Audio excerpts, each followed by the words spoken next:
What is your name and what are you going to talk about today?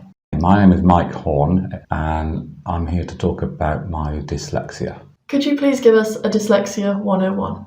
Dyslexia is a syndrome. It can manifest itself in lots of different ways. So people can have difficulties with spelling, reading, writing, can drift in towards dyspraxia where they are not very well physically coordinated.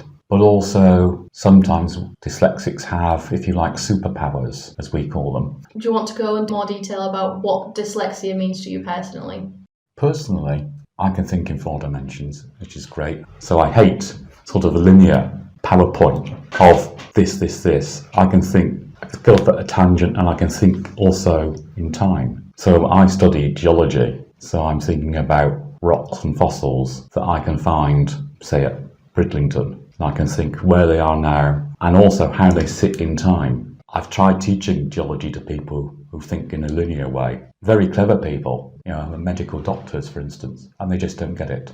My dyslexia, as I say, it comes in lots of different ways. My spelling is average, my IQ is above average. I love writing. I write lots of web pages and things, and I don't like reading. It takes me months to read a book. I like reference books where you've got very short chapters and you can look them up in the index. And I'm petrified of reading aloud. It's a gift in some ways, and there's some bits that I'll go out any way I can to avoid reading. When I was teaching geology, my favourite lecture is on a sunny day on the beach with me drawing diagrams in the sand, and I can do that for hours. You ask me to read a piece of writing, I can manage about one side of A4 and that's it at most. How did being dyslexic affect you growing up? A horrible experience I had when I was at school when I was about 14. At school class assembly, everyone had to take a turn to read the scripture from the Bible. And it was horrible. I couldn't do it. Terrible. It still haunts me. I didn't know I was dyslexic. So yeah, there were difficulties, yes. When you come back and think like that example, I suppose my career choice and my choice of subjects, we all probably discriminate ourselves, self-discriminate. So, I would chose sciences rather than arts, hated English and drama. I could get away with foreign languages because I suddenly realised that people just thought I wasn't very good at languages, not that I couldn't read very well. So yeah, it affects your choices, and I think most dyslexics who haven't been assessed find their own ways around it. So you find your own coping mechanisms. Have you felt you've been marginalised or stereotyped due to being dyslexic?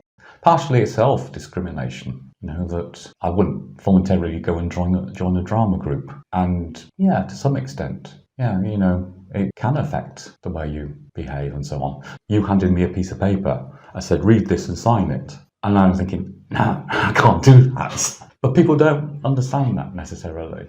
Now I can cope with it. I can just say, no, I'm not going to. But when you're younger and you don't necessarily have that recognition in yourself and authority to say, no, sorry, I can't do that. Because you would think, well, these people think I'm going to be thinking I'm stupid or something. And, applying for jobs, writing CVs. Although I can write, it can be very time consuming. It can take a day to write a CV to apply for a job. And now you've got to write it online as well. You can't just cut and paste or send off your normal CV as a photocopy. Have you been marginalised or stereotyped at the university, or have you felt quite accepted?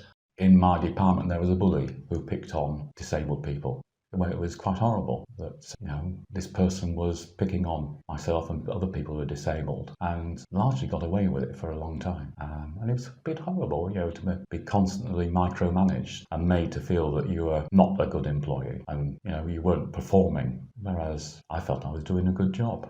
You start to doubt yourself. And another example, if you like, when I was assessed, because I was assessed as being dyslexic whilst I was working here, and my head of department said, oh, you're dyslexic. Is there anything you want I can do to help? And I said, yes. 1,500 quid to buy some equipment. And then the attitude changed suddenly, shall we say. There were some heads of departments and some lecturers I got on, who knew they were dyslexic themselves or whatever. And they understood. And then a lot of people don't. A lot of people don't see it. And can I make a point? I hate the word diagnosed. You diagnose a disease. Disabilities aren't a disease. Could you do some myth busting about stereotypes surrounding dyslexia? I think that the public, or most people, think that dyslexics can't spell. They get the letters around the wrong way. And that's one thing some dyslexics do, is they get their P's and B's around the wrong way, etc. And so to most of the public, we just can't spell. So I think that is what people think. And, if you can't think very fast, or you've got short-term memory, or you can't read very fast, or you can't write, or whatever, people think you're stupid, unfortunately. And I think that is the big myth about dyslexia. It's simply, you have trouble spelling. How can the people around you and the university do better? Anyone with an unseen disability, not just dyslexia. If you're working with them, if you're teaching them, and you see they're struggling and they've declared their disability, then that person has lived with that disability for a long time, if not whole their life. So if you want to know how to help them, ask them. They will know about their capabilities, what they struggle with, and what they're actually very good at. They will tell you if you ask them. But of course, not all dyslexic people want to disclose. They may prefer not to. But you might recognise it. When I was teaching, I seemed to attract dyslexic students. Some of them didn't necessarily know they were, but I could spot it. But yeah, if you want to know how to help someone with a disability, ask them. I think encouraging people to be honest and speak out about their disabilities is important. But not everybody wants to. Some people are scared to. If you think that your line manager might be a bully, would you give them any ammunition? That's the difficulty. Whereas if you've got a good line manager and you can say to them, hey, if you booked me this bit of software, I could do my job more efficiently. If you gave me a quiet space where I can sit and concentrate without the noise of a busy office, I could work twice as efficiently, then that's important. And sometimes managers don't even think of that sort of thing. So it might be just simple things about where the person works, where their desk is located, with the lighting and things like that. Having quiet time to be able to concentrate. Maybe with working from home, that might have solved some of those problems. Like this interview.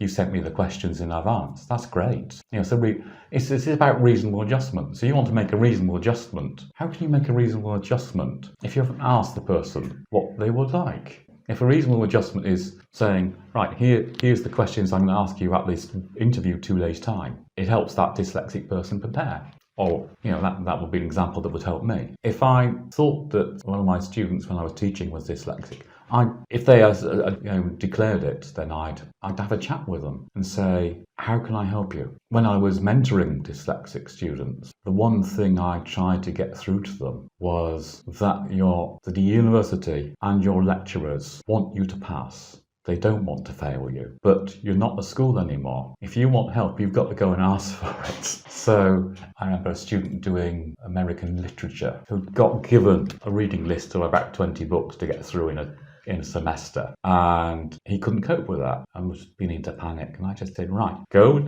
and see your lecturer. Tell him that you were dyslexic and you have trouble reading. Can he narrow that list down to the 3 most important books? And he went off and he spoke to that lecturer, got the courage to do it, and problem solved. So it's a means of making reasonable adjustments. And I came up with lots of reasonable adjustments in my teaching because people had to produce a piece of work at the end of the course. And so I come up with all sorts of reasonable adjustments that would suit them and the department would take as evidence of learning. There was one of the students couldn't write very well, so he would dictate it to a friend, and the friend would hand it, it would be written in his handwriting. There was a geology student who could give a very nice talk, but he couldn't write it up. So I recorded it. Or another one, who gave a display, and then I asked the other students to write 300 words each about his display, and that was then 10 students, that's 3,000 words. And there was evidence that he'd learnt and was able to demonstrate that learning. I was lucky that my department allowed that sort of thing, because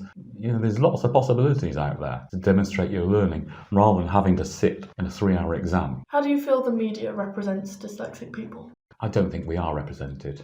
And occasionally you hear jokes about dyslexia, some of which are funny. But I don't think the media necessarily represents us in any way. Is there anything else you would like to say?